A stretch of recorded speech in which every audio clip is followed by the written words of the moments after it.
Fala pessoal, tudo bem com vocês? Sejam bem-vindos ao meu canal. Eu tô aqui hoje para fazer um react sobre um vídeo do Reinaldo Azevedo, intitulado Lula não foi inocentado, é inocente! Exclamação. Eu vou comentar esse vídeo porque o Reinaldo ele preza muito pela legislação, assuntos como as decisões do Poder Judiciário estão sempre ali no programa dele, ou é da coisa. E é um assunto que ele preza, mas aqui eu acho que ele fala uma bobagem muito grande. E o pior de tudo é que ele segue nessa construção de uma narrativa pró-Lula, sabe? Que tá ficando cada vez mais deplorável. Sabe, não tem uma palavra mais leve do que isso para você descrever o que está acontecendo. Então, sem mais alongamentos, vamos lá pro vídeo para a gente poder comentar ele. Vamos lá, pessoal. Minhas caras, meus caros, uma frase dita por Ciro Gomes, pré-candidato do PDT à presidência da República, no debate que fez com Gregório do Vivier, que está dando o que falar, está sendo muito reproduzida e repetida por aí pelos bolsonaristas. Uma das entusiasmadas, por exemplo, é a deputada Bia Kicis, né, que vem lá da era pré-diluviana ainda. Claro, sempre que Bia Kicis começa a repetir aquilo que você diz, bom, a culpa pode não ser sua, mas talvez seja o caso de você se perguntar se está errando em alguma coisa, quando menos no tom, né?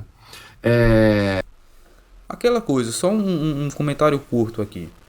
Não é porque alguém como Bia Kicis, uma pessoa deplorável, concorda com você, que automaticamente você está errado. Por exemplo, se você disser que você é a favor do combate à fome e uma pessoa como Bia Kicis concordar com você, aí você vai estar errado porque ela concordou com você? Se você disser que é contra um trabalho que remunera mal e que tem péssimas condições e que não respeita o trabalhador, e alguém como algum ministro de Bolsonaro concordar com você, aí você vai estar errado porque o ministro de Bolsonaro concordou? Não é por aí, né? E o Reinaldo falou, sempre que Bia Kicis, vá com calma. Foque na ideia e não nos indivíduos, né? Mas vamos seguindo. Eu já vou tratar do assunto. Uma questão aí, as pessoas perguntam, muita gente, você viu o debate, quem você acha que venceu? Eu não vi inteiro, confesso, porque uma hora começou a me aborrecer, porque eu achei que o Ciro não estava interessado em ouvir, né? Mas eu vi, acompanhei uma boa parte, né? Pô, ele vai dizer que o Ciro não estava interessado em ouvir. Beleza, você vai ver ali que foi um debate e acabou sendo meio tosco. Os dois interromperam muito um ao outro, não teve mediador. Lembrou muito um programa que eu acho que era da Jovem Pan, em que você botava duas pessoas que divergiam e botava ela para partir para trocação sem mediação nenhuma, um invadia a fala do outro. Sabe que era uma coisa que eu acho que tinha muita audiência, mas não era nada legal. Mas enfim, ele já tá tomando partido aqui de dizer que o Ciro não estava interessado em ouvir, sabe? Mas ele tá eximindo completamente o Gregório aqui. Mas enfim, embora o Gregório tenha sido interrompido várias vezes em coisas que o Ciro discordou, né, e inclusive em mentiras, né, o Reinaldo tá tomando partido aqui pelo Gregório, claramente. Quem venceu? Eu não sei se é o caso de a gente tratar desse modo a questão. Uma coisa é certa, o Ciro imaginava encontrar um oponente menos preparado. O Gregório é ator, humorista, roteirista, enfim, autor, né? A política não é a sua atividade principal, a do Ciro é.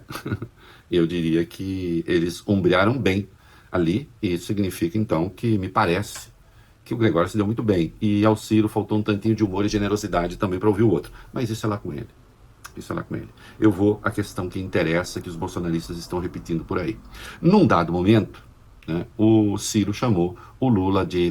Interessante o seguinte, eu acho que ele disse que o Ciro não esperava que o Gregório fosse tão preparado. Cara, de verdade mesmo, o Gregório vive onde? No Rio de Janeiro. O Ciro falou da votação de Bolsonaro no Rio de Janeiro, que teria sido 70%, a Gregório fez, foi menos. Ele fez, pô, beleza, foi 68%, né? Porque ele tinha feito um arredondamento para 70%. Aí agora, não foi não. Isso é facilmente checável, com um cara bem arrogante assim. E depois deu uma risadinha e veio dizer que era 55%. Depois a assessoria do Ciro foi lá e pegou o número verdadeiro, que era 68%.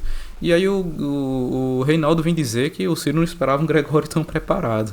Sabe, o cara sequer sabe da votação no lugar onde ele mora. Mas pro Reinaldo, o Gregório é preparado. Tudo bem, né?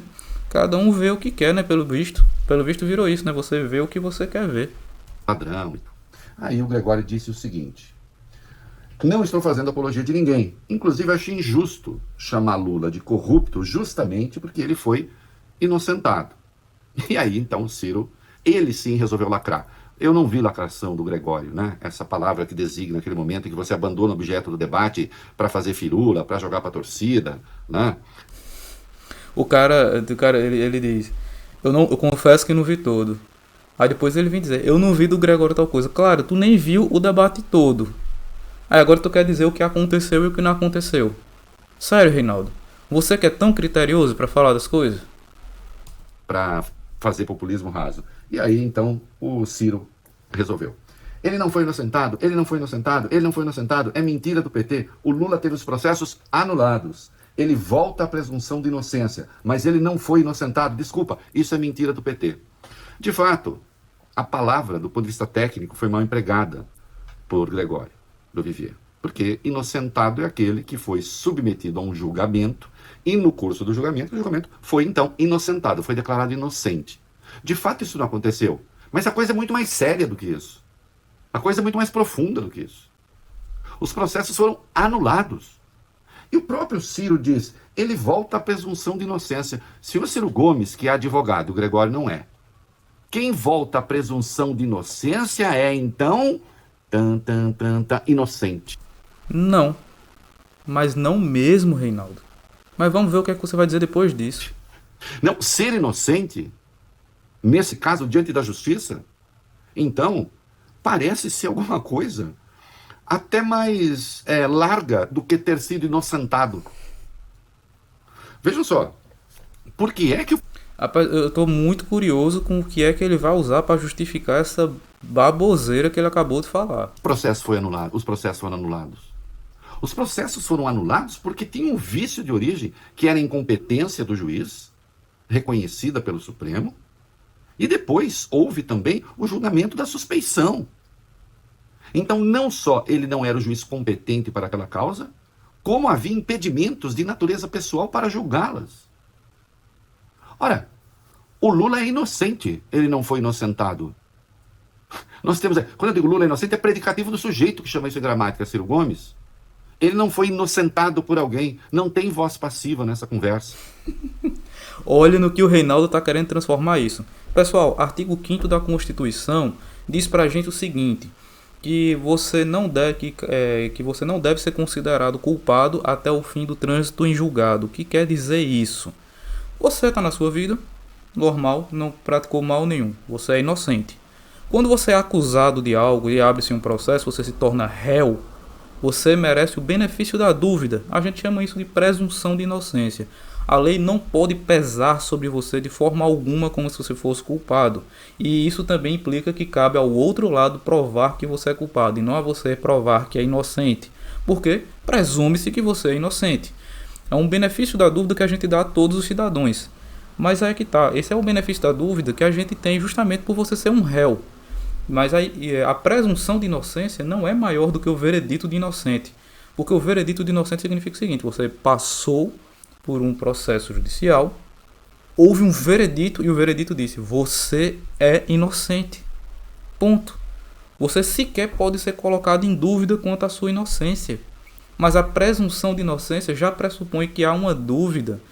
Por isso que não é a certeza da inocência, é a presunção de inocência.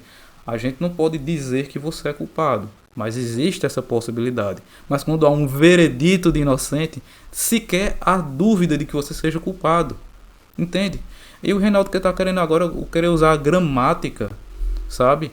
A voz verbal aqui para... Então, quando se tenta lacrar, aí sim, como se é uma mentira do PT dizer que ele foi inocentado.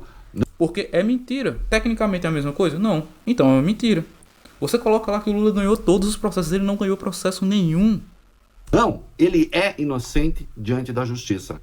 Essa é a questão. Portanto, ainda que o Gregório tenha errado na expressão técnica, na substância ele está certo. E estão usando isso que Ciro disse para passar adiante como se restasse a Lula alguma coisa de culpa. E não há do ponto de vista jurídico. Ah, Reinaldo, você está falando isso porque você é petista também. Não, eu não sou petista. Aliás, será mesmo? Eu batia muito no PT, o PT estava no poder, quando Ciro era ministro de Lula e seu irmão Cid era ministro de Dilma. Eu nunca tive, não tenho nenhum compromisso com o PT, só com os fatos. Mas não é mesmo, hein, Reinaldo? Você já teve compromisso com os fatos. De verdade, sim. Olha, Reinaldo, tem sido uma grande decepção para mim a abordagem que você tem feito das coisas, porque você sempre se apegou muito aos fatos e agora você tem se prestado à atividade de querer preservar o PT de toda e qualquer notícia contrária que saia contra ele na internet. Você não deixa passar uma, você vai lá para dar uma versão sua dos fatos e você anda forçando muito a barra. E muito. Você próprio teve muita dificuldade de demonstrar convicção no que estava dizendo nesse vídeo. E você se contrariou muito e vou deixar agora para o pessoal de casa um vídeo em que você se mostrava um pouco diferente quanto à sua opinião a esse assunto. E é isso, pessoal, até a próxima. Acho que Lula é o chefe da organização criminosa. Esta existiu de maneira indubitável, cristalina e provada. Como acho, penso que o lugar dele é a cadeia. A minha diferença com alguns e com algumas imbecis que andam jogando a sua baba hidrófoba na rede é que não sou burro e me atenho aos limites da legalidade. O caminho abraçado pelos senhores procuradores na entrevista coletiva e na nota desta segunda conduzirá Lula à impunidade. Se querem saber, nunca vi nada igual, nem eu nem ninguém. O juiz Sérgio Moro faria um grande favor ao país e à investigação se devolvesse a denúncia ao Ministério Público Federal para que o material produzido fosse, então, juntado ao inquérito mãe, ora essa. Ou não é isso que a nota divulgada pelos procuradores nesta segunda sustenta ao afirmar que não foi não a pré-delação de Léo Pinheiro que embasou a denúncia, embora tenha sido, como sabemos, e sim o fato de que outros relatores atestam por similaridade os crimes cometidos por Lula no caso do apartamento.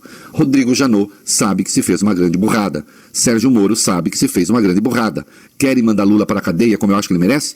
Então que trabalhem direito.